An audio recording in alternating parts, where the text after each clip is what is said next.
পুৱা 10টামান বজাত বেগ চেক লৈ বনগাঁও পৰা আহোঁগৈ বুলি ওলালোঁ। বনগাঁও মানে হেৰি ডাকঘৰৰ পৰা আহোঁগৈ।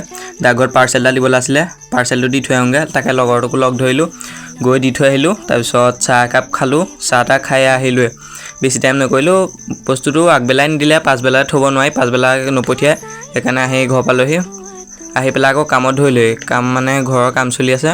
কাম কৰি আকৌ ছবি এটা অঁকাত লাগিলোঁ, মানে ছবিটো পেইণ্ডিঙত পৰি আছিলে, সেইটো আঁকি পেলাই অকণমান কমপ্লিট কৰিলোঁ। তাৰপিছত ৰাতিপুৱাৰ পৰা একো খোৱা নাই কাৰণে মেগীকে বনাই দিলোঁ, মেগীকে খাওঁ। আজি ভাত খোৱাই নাই। মেগীখিনি খাই বাহিৰলৈ ওলাই আহিছিলোঁহে, তামাম ৰ'দ দি আছে আজি। তাকে ৰ'দ দিয়া হ'লেও তথাপিও কাম কৰিবই লাগিব। আকৌ চিমেণ্ট অলপ লাগে হেনো, সেয়া দি থৈ আহিলোঁগৈ বাবাক। তাৰপিছত অলপ সেয়া দি পেলাই ভলীবলটো অলপ প্ৰেক্টিচ কৰিলোঁ। বহুত দিন খেলাই নাই, এইকেইদিন ক্ৰিকেটৰ কাম কৰি আছে কাৰণে ভলীবল খেলিব টাইম পোৱা নাই। তাৰপিছত দাদা এটাই বল এটা দিলে, অলপ পুৰি দিব লাগে হেনো ওপৰটো, সেইটো পৰোঁ। নেক্সট ভিডিঅ'ত লগ পাম। আজিলৈ ইমানে আছিলে, বাই বাই।